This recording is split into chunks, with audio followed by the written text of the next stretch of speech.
नमस्कार, मैं हूं विज्ञान प्रकाश और परिवर्तन की इस खास श्रृंखला में वापस आपका स्वागत है। चुनाव हो चुके हैं, कहीं पर परिवर्तन हुआ है और कहीं पर बहुत जबरदस्त तरीके से परिवर्तन को होने से रोक दिया गया है। इसलिए सबसे जरूरी है पहले बात करना भारतीय जनता पार्टी का, और हम सीधे बगैर कोई वक्त जाया किए मैं आऊंगा मोदी फैक्टर पर, नरेंद्र मोदी फैक्टर पर, जिसकी वजह से यह परिवर्तन नहीं हुआ कोई भी उत्तर प्रदेश और उत्तराखंड में। पहला पॉइंट क्या है मोदी फैक्टर का मेरे लिए? 2014, 17, 19 से लेकर 2022 तक मोदी फैक्टर ने बीजेपी की ऐतिहासिक जीत का सिलसिला बरकरार रखा। परिवर्तन 3 की जब सीरीज मैंने शुरू की थी तो आप सब लोगों को याद है कि पहला एपिसोड था मेरा मोदी फैक्टर पर। ये कितना क्रूशल है उत्तर प्रदेश के इलेक्शंस के लिए। मेरा दूसरा पॉइंट है, बाकी कैसे भी भाषण हो, मोदी ने विकास को केंद्र में रखा। ये बहुत स्मार्ट और पॉलिटिकली इंटेलिजेंट मूव था नरेंद्र मोदी का। तीसरी बात, बहुत कामयाब हुए डबल इंजन की सरकार का नारा देकर कि दिल्ली और लखनऊ दोनों की ताकत मिलेगी उत्तर प्रदेश को। यह कन्विंसिंग रहा नरेंद्र मोदी, भारतीय जनता पार्टी और योगी आदित्यनाथ के लिए। चौथा पॉइंट, किसानों से जुड़े कानून वापस लेने का फैसला खुद प्रधानमंत्री का सही साबित हुआ। ये 4 बड़े फैक्टर्स हैं, और जैसा मैंने कहा कि हम लोगों ने परिवर्तन के सीरीज की शुरुआत मोदी फैक्टर से की थी, जो इस चुनाव के नतीजों के साथ सही साबित हो रही है। 2019 में जब लोकसभा में हम दोबारा जीत करके आए तो उस ज्ञानियों ने कहा था कि भाई 2019 के जीत में क्या है, ये तो 2017 में ही तय हो गई थी, क्योंकि 2017 में यूपी का रिजल्ट आया था। मैं मानता हूं इस बार भी ये ज्ञानी जरूर कहने की हिम्मत करेंगे कि 2022 के नतीजों ने 2024 के नतीजे तय कर दिए हैं। तो भारतीय पत्रकारिता के 2 बेहद जाने पहचाने और सम्मानजनक चेहरे हमारे साथ मौजूद हैं। शशि शेखर साहब हैं, कोई जरूरत नहीं है इनका तारुफ करने की। देश के बड़े संपादकों में से एक हैं और बहुत मैं निजी सम्मान इनका करता हूं। और शरद प्रधान साहब हैं, जो 4 दशकों से ज्यादा उत्तर प्रदेश की राजनीति गुजरे। शशि शेखर, सीधा पॉइंट, टर्न अराउंड था मोदी फैक्टर।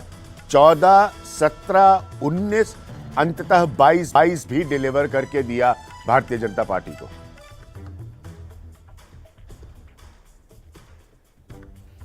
बिल्कुल अभिज्ञान, लेकिन इसको समझने के लिए थोड़ा मैं आपको अतीत पे ले चलना चाहता हूँ। जी जरूर। अगर किसी भी चैंपियन, किसी भी विजेता को समझना है तो उसकी भूलों चूकों को भी ध्यान में रखना चाहिए, और भूल चूकों से वो चैंपियन कैसे समझता है वो उसका लेसन समझ में आता है। आपको 2019 पे ले चलता हूँ। वो मोदी चुनाव जीते, पहले से ज्यादा सीटें लेकर आए लोकसभा में, लेकिन उसके बाद जो 3 विधानसभाओं का चुनाव हुआ, महाराष्ट्र, झारखंड, हरियाणा, तीनों में रिजल्ट खराब थे। उसके बाद के भी सारे चुनाव आप देखिए, असम के अलावा सारे के सारे ऐसे थे जो कि यूपी जैसे नहीं थे कम से कम। तो ये पश्चिम बंगाल ये कहा गया पश्चिम कि बंगाल जब मोदी फेस होते हैं तो लोग जीतते हैं, लेकिन जब प्रदेशों की बात आती है तो 5 से 10% वोट कम हो जाता है, क्योंकि लोग ये मानते हैं कि यहाँ मोदी जी आकर हुकूमत नहीं करेंगे। यही वो पॉइंट था जहां से मोदी ने अपनी सारी चीज़ों को एक बार एनालाइज किया और उसके बाद उन्होंने अपनी सारी स्ट्रेटजी को बदला। आज मोदी ने 4 खंभों पर अपनी इमेज को खड़ा किया है। स्ट्रॉन्ग मैसेंजर, लोक कल्याणकारी नीतियां और उनका ज़बरदस्त एग्जीक्यूशन, राष्ट्रवाद और ऊपर से धर्म का तड़का। इसी की वजह है कि हम मोदी से नमक हरामी नहीं करेंगे। ये बातें उत्तर प्रदेश के गांवों में लोगों ने सुनी, देखी और वोटों में तब्दील हुई। तो अगर आप शुरुआती झटकों को देखिए विधानसभा के, और इन 5 स्टेट्स के फैसले देखिए तो इसके 2 अंतर्निहित बातें हैं। मैं उत्तर प्रदेश की जीत पे, योगी भी उनके पास एक स्ट्रॉन्ग चेहरा थे, लेकिन उत्तराखंड में मुख्यमंत्री हार गया, फिर भी वो 2/3 सीटें जीत गए। और गोवा और मणिपुर जहां उन्होंने सरकार नहीं बना पाए थे, जहां वो दूसरे नंबर की पार्टी थे, पिछले चुनाव में जोड़ तोड़ से सरकार बनी थी। कायदे से जनता को पनिश करना चाहिए था कि आपने हमारा जनादेश छीना, लेकिन नहीं, यही गुड गवर्नेंस है। और वो 4 चीज़ें हैं जिसने कि उन्हें गोवा और मणिपुर में, गोवा में बहुमत से 1 सीट भले ही पीछे हो, लेकिन मणिपुर में बहुमत दिलाया और गोवा में 20 यानी आधी सीटें दिला दी। अपनी गलतियों को पहचान कर पकड़ लेते हैं और अपनी भूल। शशि शेखर जो बड़ी बात कह रहे हैं कि अपनी गलतियों को जी उनकी बड़ी बात पहचान कर पकड़। शरद प्रधान, डबल इंजन सरकार की पिच जब उन्होंने रखी तो इमीडिएटली कवर अप कर लिया योगी आदित्यनाथ की एंटी इनकम्बेंसी को और वहां से पुश किया उत्तर प्रदेश के चुनाव को। डबल इंजन सरकार की पिच। नहीं, बिल्कुल उनको ये अंदाजा था कि योगी आदित्यनाथ को लेकर के जो है कुछ चीजें हैं जो एंटी इनकम्बेंसी जाती है उनके खिलाफ, चाहे उनका एक जो है प्रो ठाकुर वाला नजरिया हो या और भी जो चीजें उन्होंने ये नरेंद्र मोदी के, मैं उनकी शशि शेखर जी की बात को रिपीट नहीं करूंगा, लेकिन मैं फुल्ली एग्री करता हूं जो उन्होंने बातें कही और मैं उनमें से कुछ चीजें मैं भी कहना चाह रहा था। लेकिन ये जो है नरेंद्र मोदी का इन सबके ऊपर एक ऑरा है और वो जिसे कहते हैं नरेंद्र मोदी का जादू, वो लोग समझते थे क्योंकि पिछले जो कुछ स्टेट्स में जब भाजपा को जो है लूज करना पड़ा तो ऐसा लगता था कि उनका धीमे धीमे एक लॉ ऑफ डिमिनिशिंग रिटर्न्स जो होता है उसके तहत उनका ऑरा कम होता जा रहा है और नरेंद्र मोदी का जादू कम हो रहा है। लेकिन यूपी इलेक्शन से, खास तौर से बाकी स्टेट्स का मैं नहीं कहूंगा, यूपी इलेक्शन से बिल्कुल ये बात क्लियर हो गई कि हाँ, और अगर यही सब लोग बीजेपी के इंसाइडर्स भी कहते हैं कि यही अगर मोदी को आप अलग कर दीजिए और खाली योगी के नाम पे जीतने की बात होती तो शायद परिणाम बहुत विपरीत होते। तो इसलिए बहुत मैटर करता है। अब दोनों लोग योगी के बहुत शार्प बातें कर रहे हैं, शशि शेखर, शरद प्रधान। 1 सेकंड के लिए आपको रोक रहा हूं क्योंकि यहां पर एक और पॉइंट आना बड़ा जरूरी है। नरेंद्र मोदी ने और पूरी रणनीति के तहत कसकर प्रहार किया परिवारवाद पर और जीत के बाद भी बोले कि आने वाले वक्त में परिवारवाद वाली राजनीति जनता खत्म करेगी। पहले इसको सुनिए, फिर मैं शशि शेखर, शरद प्रधान दोनों के पास वापस आऊंगा।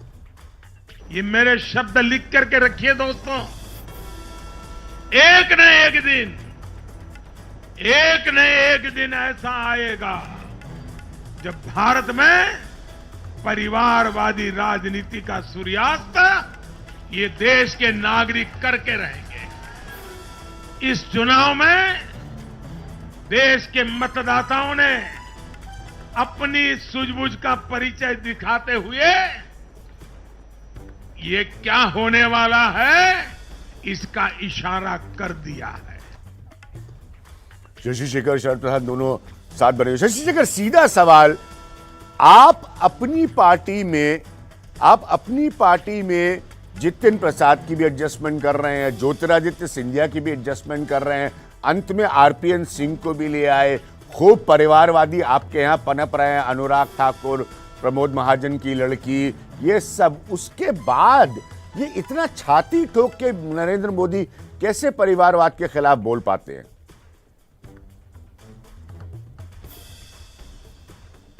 देखिए, राजनीति असंभव को संभव करने की कला है, अभिज्ञान, और उसको वो अच्छी तरीके से समझते हैं, देश उन पर यकीन करता है। और वो परिवारवाद की जब बात करते हैं तो वो उन नेताओं की ओर इशारा करते हैं, इस पर वो सफाई दे चुके हैं, बोल चुके हैं। वो उन नेताओं की बात करते हैं जो कि परिवार की वजह से शीर्ष पर बैठे हैं।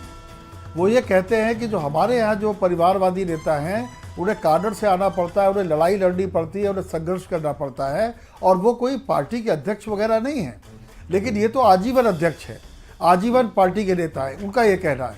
मैं एक बात बस, चूंकि पिछली बहस से एक सिरा छूट गया था, अब विज्ञान कहने की इजाज़त चाहूँगा प्रधान साहब से क्षमा याचना सहित। मैं भी उत्तर प्रदेश में बहुत घूमा इस दौरान, लेकिन मुझे ऐसा लगता है कि योगी के खिलाफ एंटी इनकम्बेंसी नहीं थी उत्तर प्रदेश में। योगी अपने आप में एक भरे पूरे नेता बन के उभरे हैं वहाँ पर, ये सच है। कि प्रधानमंत्री के बिना सहारे के उनको इतनी सीटें नहीं मिलती। लेकिन ये भी सच है कि जब योगी और अखिलेश का सीधा मुकाबला होता था तो योगी उसमें 20 साबित होते थे। यहीं बस पर इतनी बात मुझे कहनी है। जब दो बड़े पत्रकार होते हैं तो आपका काम आसान हो जाता है। यहीं पर ग्राफिक्स लाइए योगी आदित्यनाथ की जीत की वजहों को लेकर। अभी हम आपको बताते हैं। पहले, कानून व्यवस्था बढ़िया रही है, लॉ एंड ऑर्डर और करप्शन, ये वो मुद्दे हैं जिन पे सरकारें जाती रही हैं।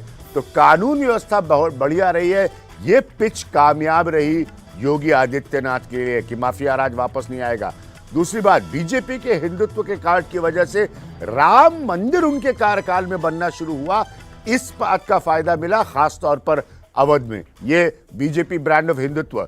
तीसरा पॉइंट, बीजेपी के हिंदुत्व की छवि के साथ विकास का संतुलन बैठाने में कामयाब रहे कि सिर्फ मैं गेरुआ पहनता हूं, उसको डेवलपमेंट से बैलेंस किया। चौथा पॉइंट, हालांकि चुनाव में पहले जातिगत आधार के कुछ नेता छोड़कर चले गए थे, लेकिन बीजेपी के जातिगत आधार के नेताओं का जो गठबंधन है हुआ वो सही साबित हुआ योगी आदित्यनाथ के लिए। मेरा पॉइंट ये, योगी आदित्यनाथ से कोई कुछ छीन नहीं रहा है, यहां पर उनका भी उतना बड़ा योगदान है। शरद प्रधान, क्विक कमेंट आपसे, ये जो पॉइंट्स मैंने रखे हैं योगी आदित्यनाथ के लिए, आप मानते हैं कि ये सारे क्लिक किए अंततः उनके लिए, खास तौर पर लॉ एंड ऑर्डर का पिच? आपका हमारा तजुर्बा, शशि जी का तजुर्बा जानता है कि इस पर सरकारें जाती हैं उत्तर प्रदेश में कानून व्यवस्था पर।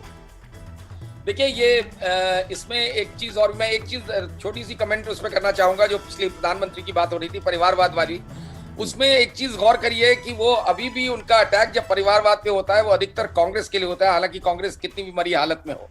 तो ये दर्शाता है कि अभी भी उनके दिमाग में कहीं ना कहीं रहता है कि कांग्रेस कहीं ना कहीं आगे चल करके ना कहीं से उभर जाए।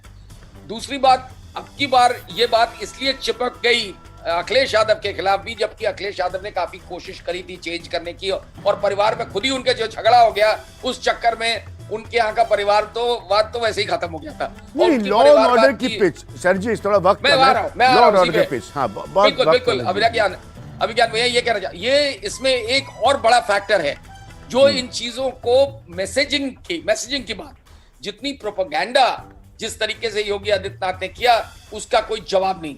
650 करोड़ रुपया उन्होंने 6 महीने में बजट के एलोकेशन के हिसाब से खर्च किया पब्लिसिटी में।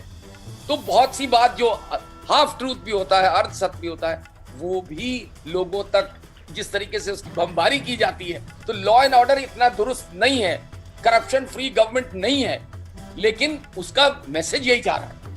अब इसमें वो जो इंसिडेंट्स हुए थे बड़े बड़े, लेकिन सारी सरकारें, देखिए आज की जो, सर जी वक्त कम है, लेकिन आज की जो हकीकत है वो सारी सरकारें इन विज्ञापनों पे पैसा खर्च करती हैं। अगला ग्राफिक हम जिसके बारे में करने जा रहे हैं वो अरविंद केजरीवाल है। उन पर भी बहुत कसकर आरोप है कि बड़े प्रोपेगेंडा करने का, विज्ञापन करने का। लेकिन परिवर्तन कहाँ हुआ? भयंकर परिवर्तन हुआ कांग्रेस की राजनीतिक गलतियों की वजह से, केजरीवाल फैक्टर के साथ। पहला पॉइंट मेरा केजरीवाल फैक्टर पर, 2019 लोकसभा में चुनाव में पहले कमजोर पड़ जाने के बाद तकरीबन 3 साल बाद जबरदस्त वापसी हुई। 2017 में उनका पीक आउट हो चुका था अरविंद केजरीवाल का पंजाब में। दूसरा पॉइंट, ड्रग्स और स्थानीय माफिया जैसे मुद्दों को लगातार उठाने का उनको फायदा मिला। ये शायद दिल्ली में उसकी खबरें नहीं आई, लेकिन ये उसको उठाते रहे लगातार। तीसरा पॉइंट, अमरिंदर सिद्धू तो खैर राजनीतिक चुटकुला है, मैं पहले भी कह चुका हूं। सिद्धू से लेकर चन्नी तक कांग्रेस के झगड़ों का सबसे बड़ा राजनीतिक फायदा, एक तरह से गोदी में आके गिरा ये मसला अरविंद केजरीवाल के। एक समय सत्ता में रहे, ये भी इंपॉर्टेंट पॉइंट है मेरे लिए, एक समय सत्ता में रहे, बादल के कमजोर पड़ जाने पर कांग्रेस के सामने एकमात्र विकल्प होने का बड़ा फायदा। शशि शेखर, शरद प्रधान जी दोनों साथ में। शशि शेखर, स्ट्रेट कमेंट, केजरीवाल दिल्ली से बाहर सरकार बनाने जा रहे हैं, राष्ट्रीय राजनीति पर असर, क्या वो कोई विपक्ष का विकल्प होंगे राष्ट्रीय राजनीति में बीजेपी के सामने? अभिज्ञान, अगर कोई नरेंद्र मोदी को सही तरीके से समझता है और उनके हिसाब से प्रतिपक्ष की राजनीति करता है तो वो अरविंद केजरीवाल है। देखिए, बरगद के नीचे कोई पेड़ पौधा नहीं पनपता है, लेकिन अरविंद केजरीवाल जब लुटियंस दिल्ली के खिलाफ चुनाव लड़कर 2014 में मोदी जी आए तो अरविंद केजरीवाल यहाँ मुख्यमंत्री थे, पर उसके बाद भी वो चुनाव लड़े और जीते रहे, यहाँ तक कि दिल्ली से बीजेपी और कांग्रेस दोनों साफ हो गई। दिल्ली ने ये तय कर दिया कि जब लोकसभा का चुनाव होगा तो मोदी हमारे नेता है, लेकिन विधानसभा के चुनाव में हमारी पहली पसंद केजरीवाल है। एक बार नहीं, 2 बार ये साबित कर दिया। यही पंजाब में उन्होंने बिल्कुल उस घिसी पिटी राजनीति के खिलाफ, जो वो वैकल्पिक राजनीति के नारे के साथ आए थे, उन्होंने उसको बोल्ड किया समय के हिसाब से, और अस्पताल, शिक्षालय, बिजली, पानी, ड्रग्स और इन सब चीज़ों पर खुली तौर पर उन्होंने बहस छोड़ी। उनकी बोली भी लोगों की बोली होती है। आप देखिए, 3 बार वो जी लोगों ने पंजाब में कमाल कर दिया, ओवर पॉपुलिस्ट कमाल कर पॉलिटिक्स दिया नहीं कर रहे हैं शशि जी। आप देखिए, वक्त कम है, वो एक डायलेक्ट क्विक को पकड़ते कमेंट, हैं ओवर और लोगों पॉपुलिस्ट तक ज्यादा पहुंचते हैं। लोकप्रिय होने के लिए तो सियासत मुझे नहीं ऐसा कर रहे। लगता है अरविंद केजरीवाल भी, नरेंद्र मोदी भी किसी पिटी राजनीति के खिलाफ जिस तरह तेजी से बढ़ रहे हैं, तो आने वाले, अब वो गुजरात में भी सक्रिय होने जा रहे हैं, तो गुजरात और हिमाचल से 2 बातें साबित होगी। मोदी का जादू अपनी जगह है, लेकिन क्या केजरीवाल कांग्रेस को रिप्लेस कर रहे हैं, ये इस साल के अंत तक इस सवाल का जवाब मिल जाएगा। 10 सेकेंड्स शरद प्रधान, केजरीवाल कोई ऑपोजिशन ऑप्शन? 10 सेकेंड्स, बिल्कुल ही वक्त नहीं, माफी चाहूंगा बिल्कुल ये साफ दिखने लगा है कि Kejriwal is the person, is a politician in the country to be watched, क्योंकि इन्होंने एक नई तरीके की राजनीति पैदा करी है और घिसी पिटी राजनीति के खिलाफ जो आवाज उठाई और करके दिखाया, ये भी प्रूव करता है कि जमीन पे काम करने का फर्क पड़ता है, चाहे दिल्ली जमीन पे काम करने का फर्क पड़ता है। ये इंपॉर्टेंट लाइन है, ये अहमियत भरी लाइन है। शशि शेखर, क्रिस्प बातचीत हुई, लेकिन बहुत शार्प पॉइंट्स आप दोनों लोगों ने रखे, शरद प्रधान और शशि शेखर साहब ने, बहुत बहुत शुक्रिया। तो अंत में कहानी क्या है? परिवर्तन एक जगह नहीं हुआ बड़ा और उसको रोक दिया भारतीय जनता पार्टी ने अपने सफलता के झंडे गाड़ के, और एक जगह हुआ पंजाब में जहां पर कांग्रेस नीचे आई, यानी कि राष्ट्रीय राजनीति का एक दरवाजा आगे के लिए खुल गया। इसीलिए अंत में मैंने प्रोग्राम के शुरुआत में क्या कहा था, मोदी फैक्टर पर पहला एपिसोड था, और आपसे हमेशा कहा था शख्सियत के जरिए सियासत को हम समझेंगे इस खास सीरीज परिवर्तन में। इसीलिए आपने लगातार मेरा साथ दिया, देते रहिए। फिलहाल नमस्कार।